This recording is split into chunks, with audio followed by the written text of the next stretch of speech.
Nosotros, como Grupo de Trabajo de Salud Internacional Sur-Sur y Soberanía Sanitaria, es un honor el estar en estos espacios y lo he estado platicando con varios colegas, porque para nosotros es importante este diálogo entre sectores, este diálogo, digamos, entre distintos espacios de las ciencias.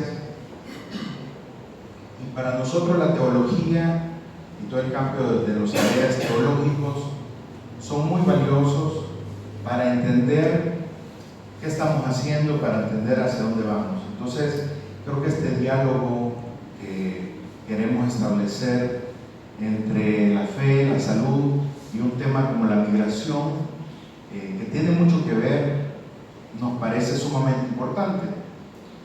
Como objetivo de mi plática, voy a tratar de resolver algunas preguntas un poco sobre la temática de la migración, hablar un poco de esta reseña de la migración en la Biblia, aunque entiendo yo que ustedes van a hablar un poco también de estos antecedentes bíblicos, así que no pretendo profundizar mucho en ellos. En un segundo lugar, vamos a hablar sobre apuntes del tema de la migración en Latinoamérica, un poco como algunas cifras, cómo nos encontramos actualmente. También vamos a hablar sobre el derecho a la salud y a migrar, que es nuestro enfoque, que compartimos, y las políticas públicas desde la salud internacional Sur-Sur, que es un poco lo que hemos desarrollado como grupo de trabajo. Y también quiero ir cerrando con el compromiso de la Iglesia hacia un cristianismo emancipador. Algunas consideraciones importantes que vamos a hacer, algunas reflexiones finales, y con esto estaremos dando cerrado el tema. Así que pretendo hablar no más de 40-45 minutos para que podamos tener después al final un tiempo de preguntas y respuestas. Bien, hablando entonces de esta breve reseña de la migración en la Biblia, bueno, podemos decir que la migración está, digamos, desde los mismos orígenes de la palabra, y las personas migrantes se constituyen junto a los huérfanos y a las viudas en esa trilogía típica del mundo de los marginados de Israel. Entonces, siempre en el Antiguo Testamento y en el Nuevo Testamento vamos a ver esa referencia, ¿no? A no olvidar a la viuda, al huérfano y al migrante. Y algunos ejemplos en el Antiguo Testamento sobre migración, voy a animar a algunos, aunque la Biblia realmente tiene muchos más.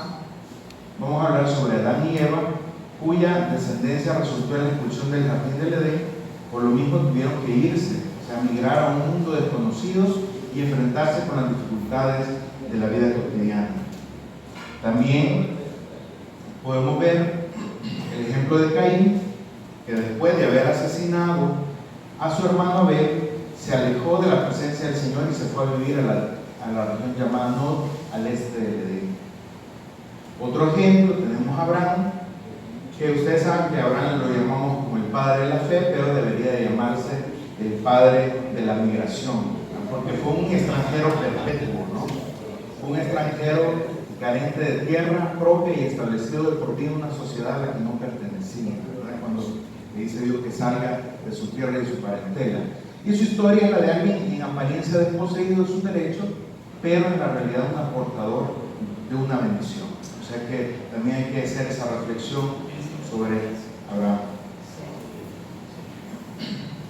Bien, a Isaac, cuya experiencia tiene como base el mismo contenido migratorio, y su vivencia no deja en los oídos el eco del amor de Dios al migrante. Serás forastero en esa tierra, pero yo estaré contigo y te bendeciré.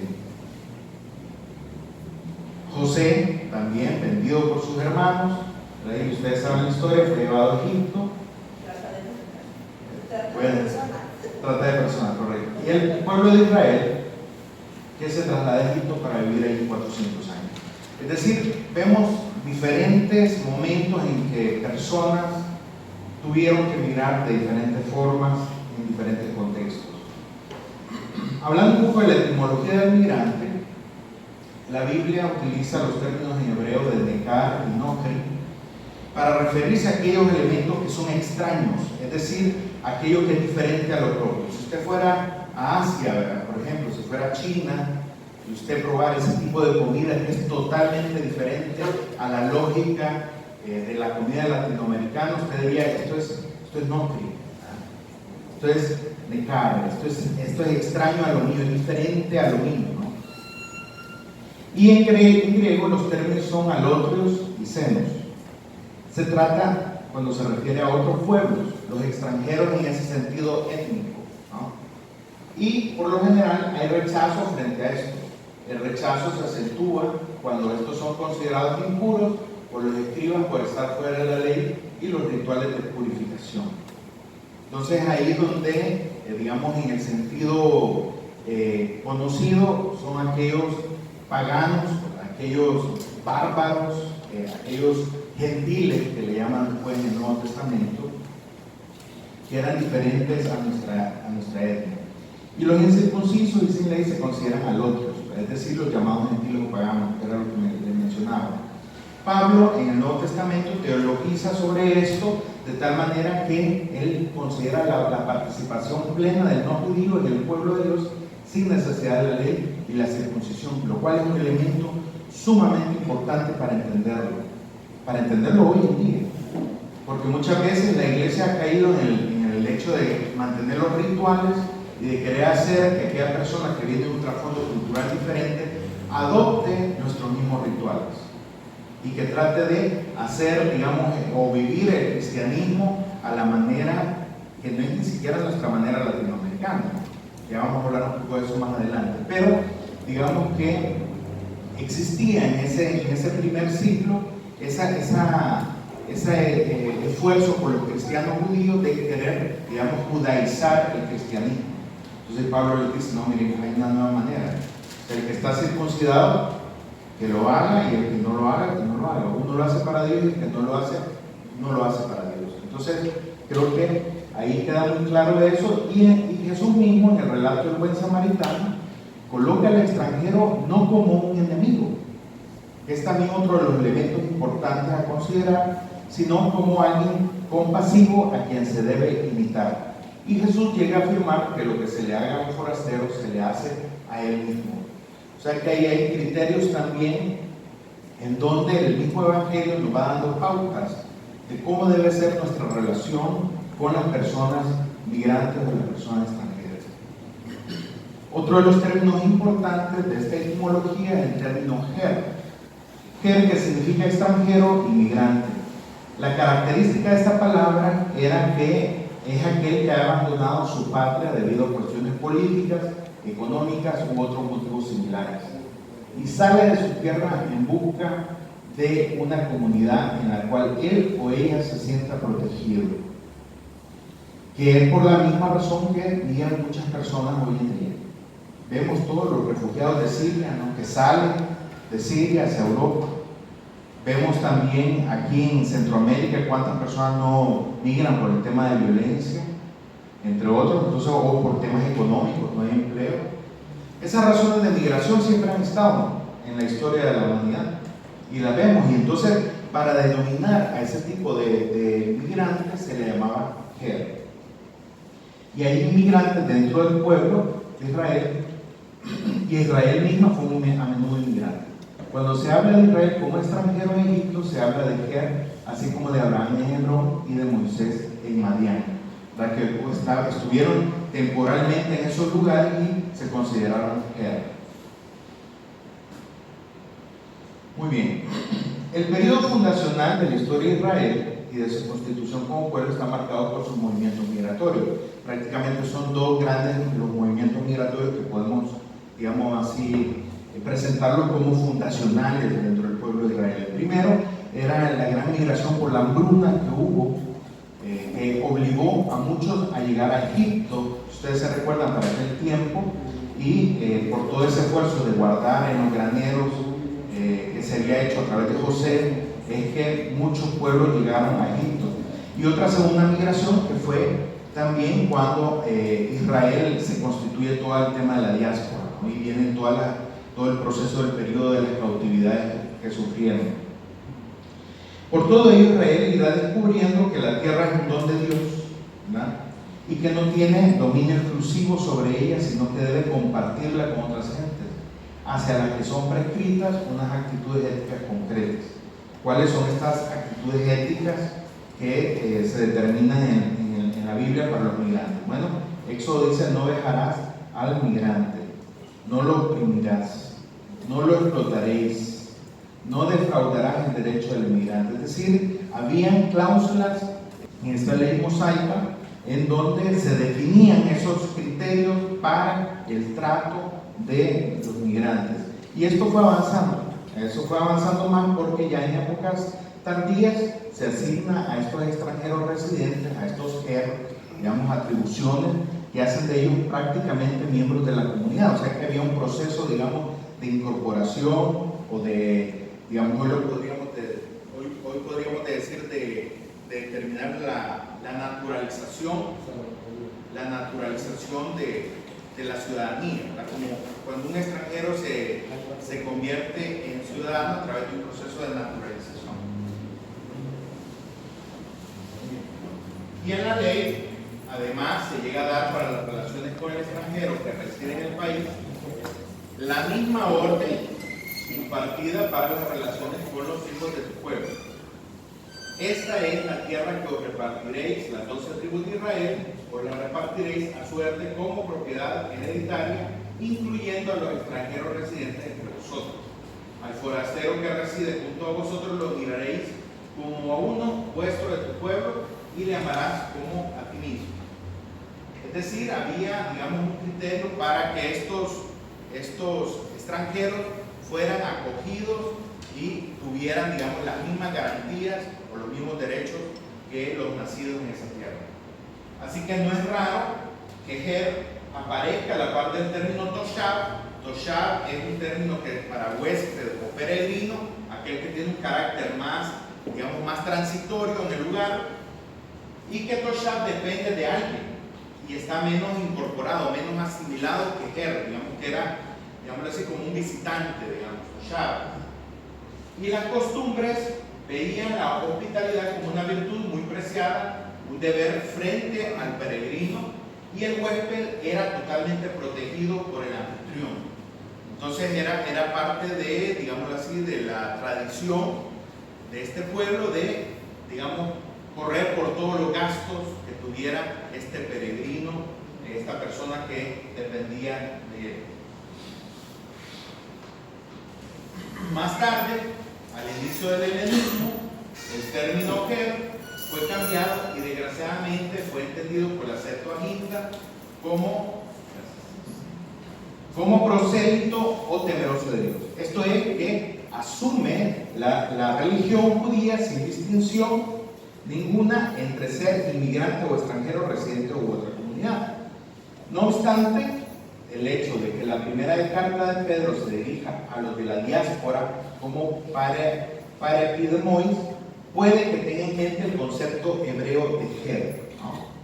Y muy probablemente las palabras de Jesús de Mateo 25, en las cuales usa senos para forastero, tengan en mente el Ger veterotestamentario. Es decir, dentro de la tradición judía existía esa identidad de Ger, aquel que concebíamos que por alguna razón política, económica, de persecución tuvo que huir, tuvo que dejar su tierra e instalarse en un nuevo lugar. Y ese nuevo lugar le daba una acogida y lo iba incorporando dentro de la vida cotidiana de esa sociedad. Pero hay una frase muy interesante que dice: no es aventurero entonces presumir que como los migrantes del Éxodo, así también con los migrantes de hoy, Dios esté en camino para actuar su designio, el plan de edificar un nuevo pueblo, más aún el pueblo definitivamente nuevo. Bien, pasamos entonces a hablar un poco de los apuntes de la migración en Latinoamérica. De esto se puede hablar mucho. La migración tiene muchas aristas. Yo me voy a detener solo en algunos temas más demográficos y obviamente de salud, pero para comenzar hablando diremos que en la región de las Américas el número de personas que migraron a través de fronteras internacionales aumentó un 36% en los últimos 15 años, para llegar a 63,7 millones en el 2015. De esos migrantes, 808.000 se definieron como refugiados. Entonces es interesante ver cómo el fenómeno de la migración, muchos lo han dicho que está muy, digamos, ligado a este nuevo siglo, a este siglo XXI. Vemos que las migraciones se están incrementando en intensidad. Ya no vemos aquella migración tradicional que podía haber ocurrido en el siglo XIX o en el siglo XX, sino que más bien estamos viendo de que el fenómeno migratorio va en ascenso. De ahí la importancia que los organismos internacionales le están dando al tema. También cerca del 15,2% de la población de América del Norte, Canadá y Estados Unidos, y 1,5% de la población de América Latina y el Caribe son inmigrantes internacionales. Aproximadamente el 39% de esta población en América Latina y el Caribe y 26% en América del Norte tiene 29 o menos años de edad y alrededor del 51% son mujeres. Se ha hablado en estos últimos años de un fenómeno que se llama la feminización de la migración, es decir, que estamos viendo que cada día más son más las mujeres que están tomando la decisión de migrar. Y obviamente ahí vemos toda una serie de cosas que no es objetivo de la charla platicarlo, pero que la mujer habitualmente también no migra solo, migra también con sus hijos. Y es por eso también que ha habido un incremento importante de la migración de los niños, niñas y adolescentes, a veces hasta solos, ¿verdad? Que es un fenómeno que aquí en El Salvador lo hemos visto y se han declarado emergencias a nivel internacional. Les traía también una tabla en donde vemos cuáles son los 10 países de América Latina y el Caribe con mayor número de personas que viven fuera de su país. Esto es importante entenderlo porque la migración está más al interior de nuestro pueblo de lo que podemos pensar. Por ejemplo, México tiene alrededor del 9.7% del total de su población. Esto equivale obviamente a 12 millones de mexicanos fuera de sus tierras. O sea, tiene una diáspora muy grande, ¿verdad? Y vemos Colombia con un 5,5%, Puerto Rico con un 48%, bastante grande. Puerto Rico es el país que tiene más porcentaje de población fuera, pero nosotros, si ustedes se fijan, El Salvador no se queda atrás, ¿verdad? Tenemos un 23.4%, es decir, que casi un 4% de los salvadoreños en el mundo están fuera, ¿verdad?, de El Salvador. Entonces, y esto convencionales que son cifras conservadoras, ¿verdad? Estos son datos oficiales de las Naciones Unidas. Algunos hablan de que son más, ¿no? Porque acuérdense que la diáspora al final salvadoreña es muy difícil medirla porque digamos que nosotros digamos que multiplicamos también los salvadoreños afuera. Ustedes saben que hijos de salvadoreños nacidos en el exterior pueden venir y sacar sus documentos nacionales también, ¿verdad? Entonces tenemos salvadoreños que están naciendo fuera de El Salvador. Entonces eso va haciendo que la cifra también vaya creciendo, ¿no? Y así podemos ver otros países, cuando estábamos cerca de Dominicana, cerca de Haití también, ¿verdad?, que tienen altos niveles de migración, que están ahí de por medio. Muy bien. Luego, según la Organización Mundial de las Migraciones, la región de las Américas se caracteriza por 4 tendencias relacionadas con la migración. No son las únicas, pero son las que oficialmente mayormente se conocen. En primer lugar, se caracteriza por un flujo constante de repatriados debido a las crisis económicas de los entornos sociales hostiles en países de ingresos altos. Y bueno, ¿cuántos salvadoreños nosotros venimos recibiendo día a día que son retornados de Estados Unidos? Cada día viene 1 o 2 buses, ¿verdad?, con salvadoreños que han sido detenidos en frontera en México y en frontera con Estados Unidos o dentro de Estados Unidos. Tenemos la recepción de remesas de migrantes residentes en países de ingresos altos como una fuente importante de ingresos para varios países de América Latina y el Caribe. Bueno, no voy a mencionar qué tan importantes son las remesas a nivel económico para El Salvador. Ustedes saben que es una de las fuentes principales del Producto Interno Bruto. El tráfico de personas y el contrabando de migrantes, ¿verdad?, que ya lo mencionaba una compañera al inicio.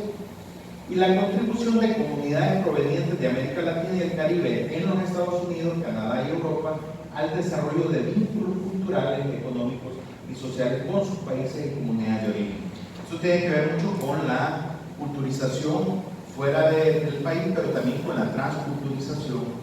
Es decir, que nosotros recibimos mucha información de Estados Unidos, pero también ellos forman comunidades de salvadoreños donde desarrollen el Festival de la Pupusa también allá, ¿verdad? O el Día del Salvadoreño en Estados Unidos. Entonces van generando también vínculos culturales, también para fortalecer esa segunda o tercera generación de salvadoreños nacidos en Estados Unidos.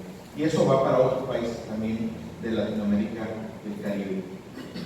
Entonces hoy día hay millones de personas de decenas de países de todo el mundo con el estatus de refugiado. Lo común entre ellas es un fundado temor por su vida y el hecho de que no eligieron ser refugiados. Y eso es también otro elemento importante, que muchas personas que emigran no tienen esa decisión, es una migración forzada, una migración obligatoria, ¿verdad? Por razones de seguridad, por amenazas, por presiones que pueden tener y la misma desesperación. Luego tenemos el derecho a la salud y a migrar un poco el campo en el que hemos estado trabajando más. Mencionar de que la Declaración Universal de Derechos Humanos proclama que todos los seres humanos nacen libres e igualdad en dignidad y derecho. Todos tienen los derechos humanos y las libertades fundamentales y toda persona tiene el derecho a circular libremente y a elegir su residencia en el territorio de un Estado y a salir de cualquier país, incluso el propio, y a regresar a su país. Entonces, esto está consignado en esta declaración, que muchas veces hay países que no han querido reconocer este tipo de derechos y ponen una serie de restricciones, tanto para abandonar los países como para permitir que migrantes entren a sus países. La OMS, en su constitución, también apoya claramente los derechos humanos, específicamente el derecho a la salud, y dice: el goce del grado máximo de salud que se puede lograr es uno de los derechos fundamentales de todo ser humano, sin distinción de raza, religión, ideología, política o condición económica o social. Este derecho se aplica a todas las personas donde quiera que estén, independientemente de su situación migratoria. Es decir, que la salud es un derecho, seamos o no seamos migrantes. Es un derecho independientemente que yo esté en mi país o que no esté en mi país. Y ese es un criterio muy importante, porque digamos que dentro de la discusión de la garantía de los derechos humanos y la migración, hay una corriente que dice de que es imposible garantizar el derecho a la salud de un ciudadano que abandona las fronteras. O sea, ¿cómo podemos esperar que El Salvador responda con con un esquema de vacunación en los niños que están fuera del país? Bueno, pero entonces, ¿de quién sería la responsabilidad de estos niños?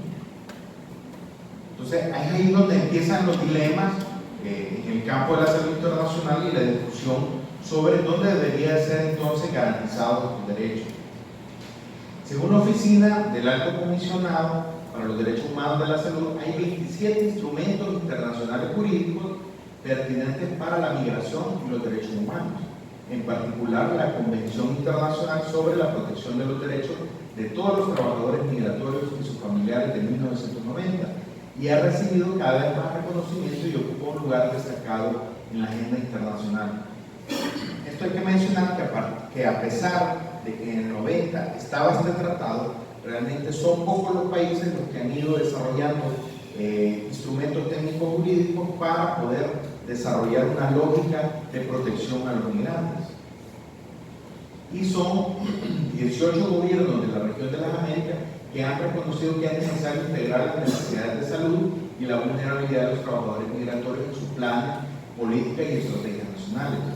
En consecuencia, estos gobiernos han demostrado una mayor sensibilidad por el desarrollo de programas y políticas de salud que aborden las inequidades en materia de salud y desarrollen el acceso a los establecimientos, los productos y los servicios de salud. Es importante señalar que países de destino migratorio como Brasil, República Dominicana, Canadá y Estados Unidos todavía no han adoptado medidas en relación a la convención. Entonces, es interesante entender porque dentro de la soberanía que cada país debe tener, ellos, digamos que rechazan, generar medidas para la protección de los derechos humanos de los migrantes. Y conocer la realidad de los migrantes que viven a nuestro lado es un primer paso para tener una presencia solidaria. Hay personas y grupos que desarrollan acciones comprometidas con la transformación de las condiciones de los inmigrantes y los refugiados. Debemos unirnos en ese esfuerzo, alimentando el sueño de construir un mundo sin muros. Voy a hablar del tema del muro un poquito más adelante, ¿no? Porque yo creo que hay bastante noticia con respecto al tema del muro. Entonces, si ya vemos que tenemos un marco de derecho internacional que nos garantiza el derecho a la salud y el derecho a migrar, entonces, ¿cuál debería ser la responsabilidad de los estados entonces en la formulación de políticas públicas en el tema de salud internacional? Bien, a nivel mundial, alrededor de 201 millones de personas se vieron afectadas por desastres y conflictos en el 2014, de las cuales 141 millones sufrieron eventos ambientales súbitos y 60 millones fueron desplazados forzosamente por la violencia. En la región de las Américas, algunos cálculos estimados del Comité Permanente de Organismos indican que Haití, Colombia y Guatemala representan el riesgo más alto de sufrir crisis y desastres humanitarios. O sea que hay que tener en cuenta. Claro, esto fue en 2014, hay que tomar en cuenta que Colombia inició un proceso de firma de acuerdos de paz, entonces digamos que está en un proceso ahorita de transición, pero vemos la inestabilidad que puede haber en Haití y en Guatemala. Bueno, Guatemala con todo el tema de la CICIG y ahorita, bueno, que hay ahorita problemas con el presidente, que genera obviamente un clima inestable políticamente hablando. Y según la Oficina del Alto Comisionado de las Naciones Unidas para los Refugiados, entre el 2012 y el 2015 se quintuplicó el número de solicitantes de asilo provenientes de Guatemala, El Salvador y Honduras, principalmente niños no acompañados por un adulto. Era lo que mencionábamos hace unos minutos. Hay que recordar que Guatemala, Honduras y El Salvador se constituyen en el Triángulo Norte, que es donde este espacio geográfico que tiene alto, varios lo han catalogado como un alto lugar de migración, de flujo migratorio, y se ha incrementado ese número de asilos que están solicitando en Estados Unidos. También esto coincide con la clausura del TPS, ustedes saben, del permiso temporal al empleo de Estados Unidos para varios países, incluyendo Honduras y El Salvador. También hay que mencionar que El Salvador junto a Honduras y Guatemala, este triángulo norte, bueno, ya lo habíamos mencionado, donde provienen la mayoría de migrantes latinos hacia Estados Unidos después de México. O sea, México es el mayor originario para migrantes en Estados Unidos y luego le acompañan los países del triángulo norte. Y la salud de los migrantes se ve seriamente amenazada y deteriorada durante su migración irregular. Entonces digamos que podemos tener, en el caso de los pacientes con enfermedades, tenemos dos tipos. Tenemos aquellos que tenían buena salud, pero que durante su camino en esta migración, durante los diferentes países, sufren algún problema de salud. Tienen, digamos, accidentes, mutilaciones de sus miembros, o sufren violencia, o sufren alguna infección de una infección de transmisión sexual, sufren violaciones, sobre todo a las mujeres, hay, digamos, una serie de daños a la salud que pueden estar por medio, y esto se agrava si la persona es mujer, si la persona es niño o niña, si es una persona de la diversidad sexual. En general, eso cada vez va poniendo más factores de riesgo para las personas migrantes. Y el otro grupo de migrantes son aquellos que ya tienen una enfermedad y que salen. Ahí algunos se llevan las pastillas para los 15 días, para el mes, pero muchos de ellos sufren descompensaciones, diabéticos que no pueden seguir sus dietas, ¿verdad? Se descompensan, personas con hipertensión que bajo ese nivel de estrés se descompensan, algunos empiezan a padecer de insuficiencia renal. Entonces empiezan una serie de daños a la salud producto de esa migración irregular, que deben de hacerlo, digamos, a escondida. ¿Y qué hacen los gobiernos del Triángulo Norte? Esto es parte de una investigación que realizamos como grupo de trabajo, en donde comparamos cuáles eran los sistemas de protección en los países del Triángulo Norte. Entonces veíamos que para el caso de la coordinación entre el Ministerio de Salud con la Secretaría de Salud de México de Estados Unidos, El Salvador hace un nivel de coordinación solo en caso de enfermedades de vigilancia obligatoria. ¿Cuáles son esos? En caso de tuberculosis, que hay bastante comunicación. El caso de VIH, un poco, las personas que van con VIH o que vienen con VIH, sobre todo aquellos que han estado en cárceles en Estados Unidos, vienen a veces con un registro o notifican para que aquí podamos seguir suministrando los tratamientos, por ejemplo. En el caso de Honduras no hay mecanismos de coordinación y en Guatemala hay un poco entre Guatemala y México. O sea que muy poco la comunicación para el seguimiento de esos pacientes. En cuanto a la coordinación con organismos regionales de migración y salud entre OPS, la OIM y el COMISCA, que es digamos la reunión de los ministros de salud de Centroamérica y Dominicana, hay bajo nivel de coordinación en El Salvador y Honduras, y en Guatemala no hay para el tema de migrantes. O sea, hay coordinación pero para otros temas, pero no para el tema de migrantes. Y bien curioso porque los tres países cuentan con un organismo intersectorial de protección a los migrantes que están basados en leyes. Aquí tenemos con migrantes, en Honduras con APROM y en Guatemala con AMIGUA. Entonces vemos de que, digamos que ha empezado a haber hace unos 3, 4, 5 años un intento de que a través de la política pública pueda haber un seguimiento a estos migrantes, pero se queda únicamente confinado dentro de las fronteras nacionales. Bien, y las políticas públicas regionales en salud delegan la responsabilidad de los estados la salud de sus ciudadanos. Sin embargo, no se establece la responsabilidad con la salud de los migrantes en los países de tránsito y mucho menos en el país de destino. La gran mayoría de políticas se concentran en prevenir o evitar la migración irregular. Sin embargo, van apareciendo nuevos fenómenos como el de las caravanas migrantes. Entonces vemos cómo el tema de la geopolítica está muy presente en el fenómeno migratorio. O sea, no es un fenómeno neutro, no es un fenómeno aséptico, en el cual podemos decir que es solamente un fenómeno social, sino que hay otros elementos de por medio.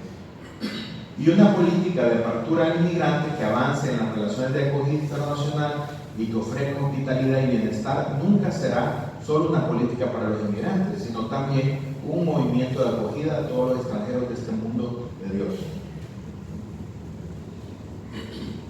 Y bien, en los últimos minutos quiero hablar sobre el compromiso que tiene la Iglesia con un cristianismo emancipador. Vamos a hablar un poco de la experiencia que tuvo Jesús y los inmigrantes. ¿Cómo Jesús enfrentó o encaró o estuvo frente a los migrantes? Bueno, el mismo Jesús, dentro del Evangelio, tuvo una experiencia dramática de migración forzosa cuando tuvo que salir, si ustedes se recuerdan, con José y María. Y el de Lucas narra su nacimiento fuera de la ciudad, ¿verdad? Porque no había sitio para ellos en la posada. Su vida estará marcada por el rechazo de los suyos, que no le recibieron. O sea, Jesús mismo experimentó, digamos, esas sensaciones, esos sentimientos. Su muerte fue muy fuera de los muros de la ciudad, ¿verdad? Y dice, será testimonio de amor hasta el fin y de su identificación solidaria con los excluidos y rechazados de este mundo. Jesús vivió en continuo desplazamiento. Jesús concentró su actividad pública alrededor de las ciudades del lago de Galilea, y sobre todo en torno a Capernaum. Pero Jesús se desplazó por el norte y el oeste a Tiro y Sidón, por el este a las ciudades confederadas, la Decápolis, por el sur de Palestina a Samaria y más allá del Jordán a la zona de Perea. Es decir, Jesús no se quedó únicamente en Jerusalén, sino que anduvo por otros lugares fuera de sus lugares originarios. También, ¿cómo fue su experiencia con extranjeros? Bueno, aquí retomamos algunas. Digamos, el centurión romano. El centurión reconoce en Jesús una palabra llena de fuerza que puede quebrantar el poder de la enfermedad. Jesús se admira de la fe del centurión pagano. En Israel no ha encontrado a nadie una fe tan grande. Y los nuevos y verdaderos hijos de Abraham vendrán de oriente y occidente. El acceso al reino tiene lugar gracias a la fe y la conversión, y no por la simple pertenencia étnica, que es también otro elemento, ¿verdad? No solamente es para los judíos, ¿verdad? Sino para todos nosotros que somos llamados hijos de Dios. La mujer cananea, muy interesante, en la región de Tiro y Sidón. Jesús se encuentra una mujer cananea cuya hija está endemoniada La mujer solo reclama de Jesús la migaja que cae de la mesa, ¿verdad? De los sanos. Dice, la cananea no quiere quitar a nadie, sino aprovechar los restos. Jesús se maravilla de su fe, grande es tu fe, que te suceda como deseas. Y los milagros de Jesús realizados a favor de los extranjeros tienen el mismo significado del resto.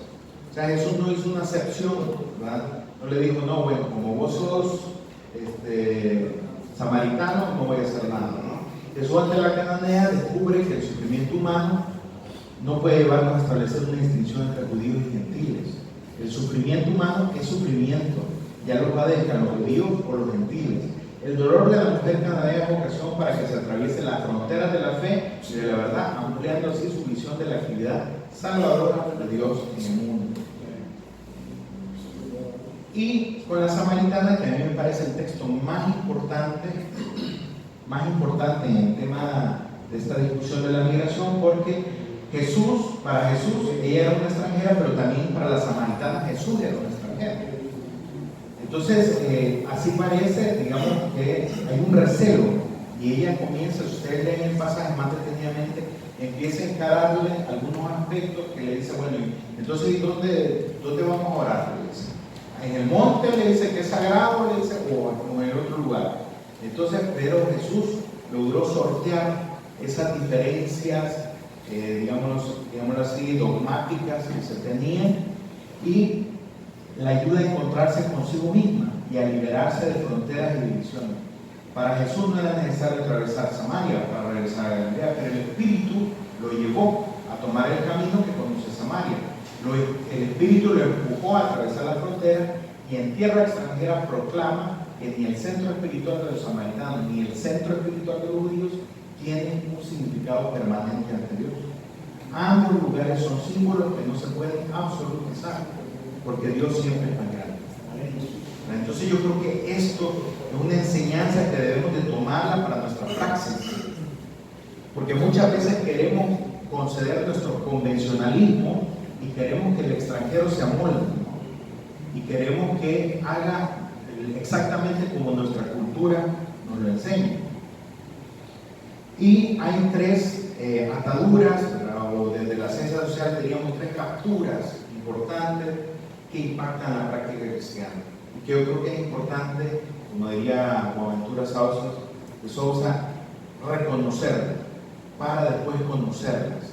Entonces, el primero teníamos el racismo, el mercantilismo y el machismo. No voy a hablar de las últimas dos, porque esas son otras conferencias, ¿verdad? Implicaría mucho tiempo, pero vamos a hablar un poco del racismo.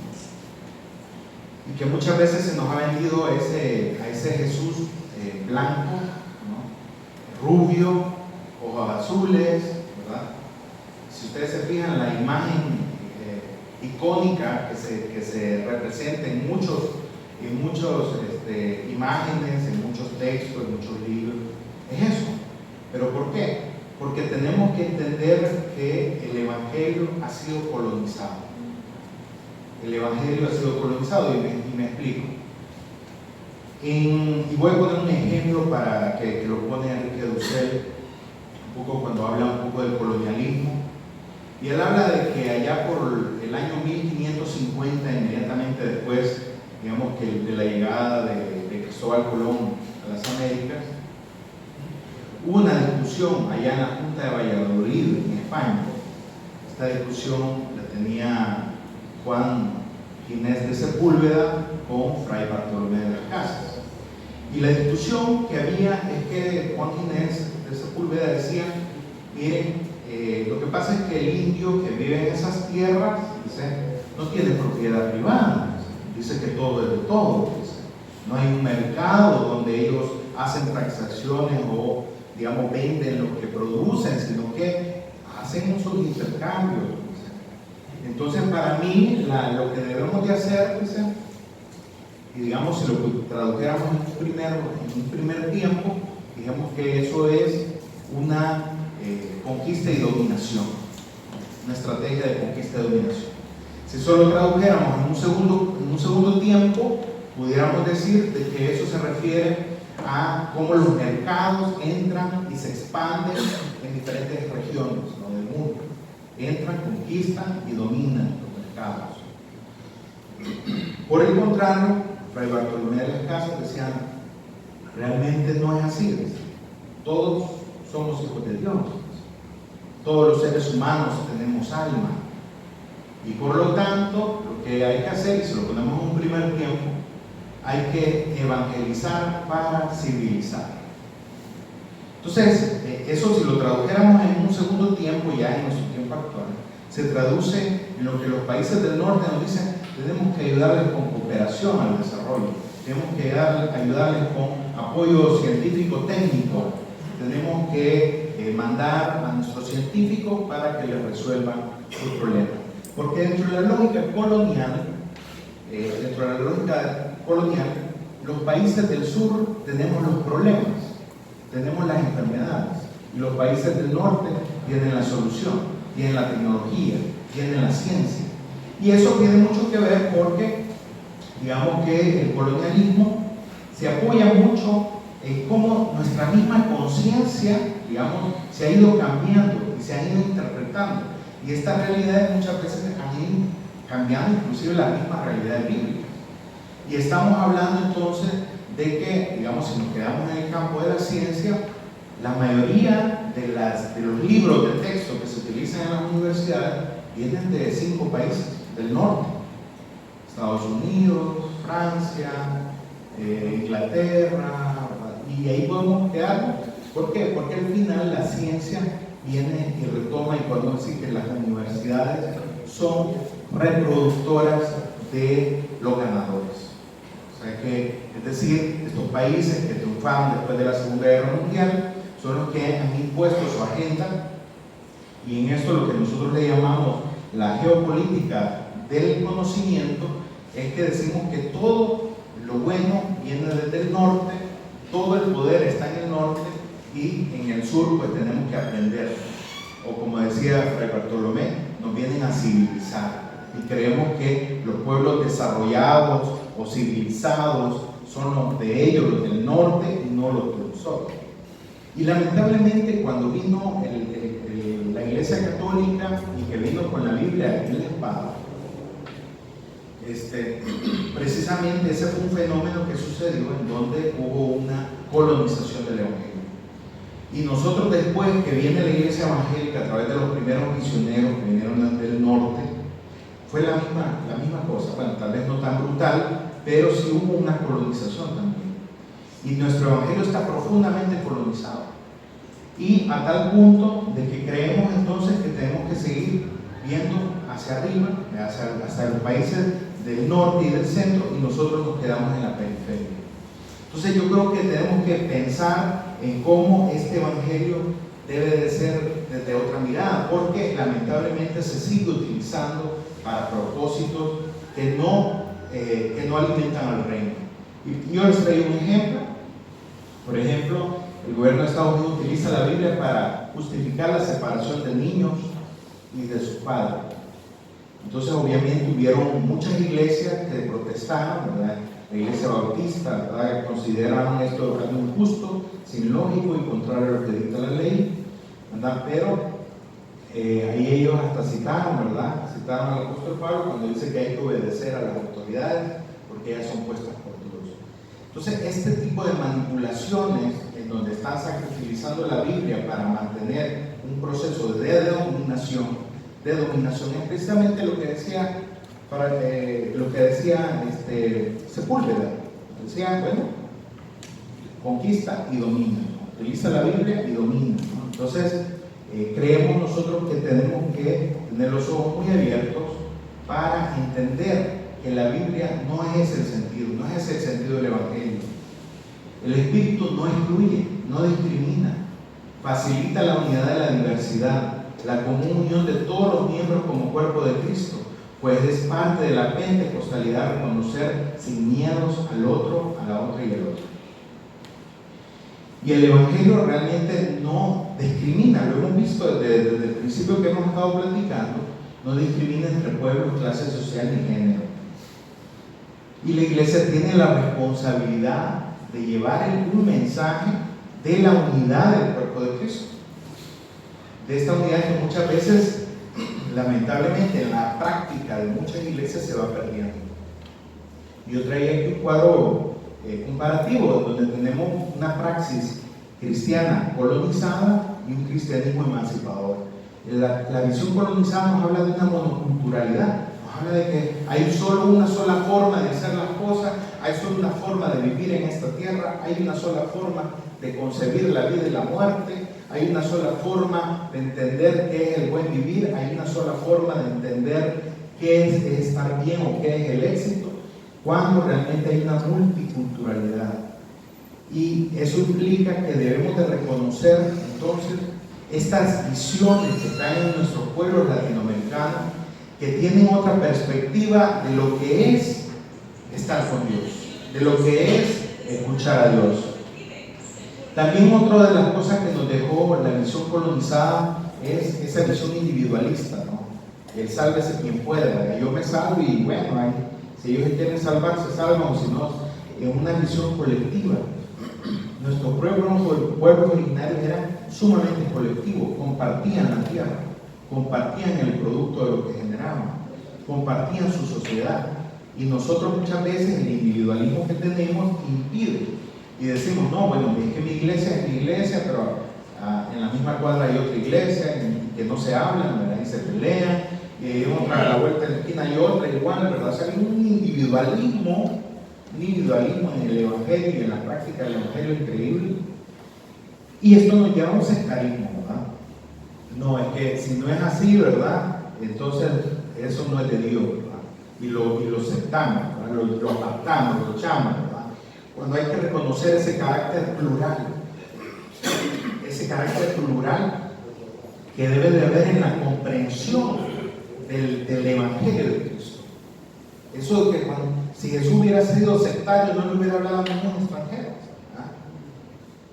No se hubiera acercado a muchos de que los mismos maestros de la ley los tomaban como impuros. Jesús no hacía eso, no tenía una actitud sectaria. Y hay que entender también que la visión colonizada es profundamente fundamentalista.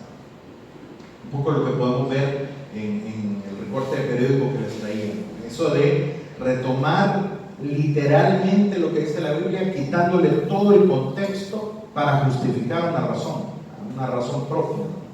Y hay que entender que entonces el cristianismo entiende que hay una diversidad, una riqueza étnica, hay una riqueza cultural en la Biblia, hay una riqueza, digámoslo así, para entender que todos podemos entender el reino de Dios y su justicia. ¿Por qué? Porque hoy en día hay muchos enfoques donde dicen vamos a mandar a nuestros misioneros al África para que de repente en una tribu, ¿verdad? Ya los hacemos que pongan la camisa manga larga, ¿verdad? Al que andaba con taparrabo, o sea, increíble. Y esto solo me recuerda lo que pasó en Australia cuando llegaron los colonos y que a los pueblos originarios le hicieron eso. A los niños les empezaban a pintar de talco con pintura blanca la carita, ¿verdad?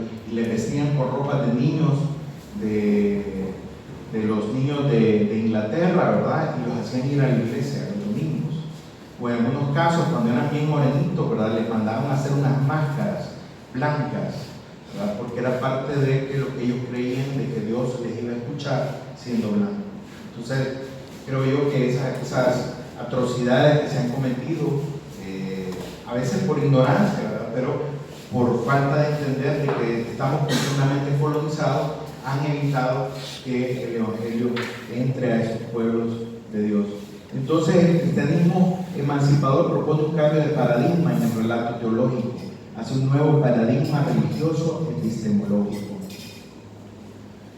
Quien ama a Dios, pero no tolera ni acoge a quien es diferente, no ama a Dios, se ama a sí mismo. Su fe es una forma de narcisismo. Y ya para cerrar, unas consideraciones que yo les traía, una frase que dice, me gustó mucho, dice: el mensaje de Jesús no es simplemente repartir pan, curar enfermos, es el reino de Dios se va acercando, es el anticipo de que otra realidad es posible. No es simplemente el reclamo, la resistencia, es también anticipar una forma distinta de vida y empezar a realizarla. Hay que empezar a cambiar, hermanos. Entonces la migración es un derecho, al igual que lo que es la salud, y deben de haber políticas y mecanismos de los estados para su garantía plena. También la Iglesia debe de comprometerse a no discriminar al migrante, sino acogerlo. El Dios de la Biblia explícitamente se coloca como aquel que defiende al forastero pobre, al inmigrante que no tiene quien le defienda. Y la construcción de un evangelio emancipador desterrará la colonialidad de la práctica cristiana, permitiendo reconocer al otro sin miedo. Ustedes pues amen al extranjero, porque también ustedes fueron extranjeros en Egipto. Deuteronomio 10:19. Y termino con esta frase que dice: el Espíritu no excluye, no discrimina, facilita la unión, la unidad en la diversidad, la común unión de todos los miembros como cuerpo de Cristo, pues es parte de la pentecostalidad, reconocer sin miedo al otro, a la otra y al otro. Y aquí les dejo una bibliografía que la pueden consultar. Yo les voy a dejar la presentación por cualquier cosa, ¿verdad? Y pueden retomar. Así que muchas gracias.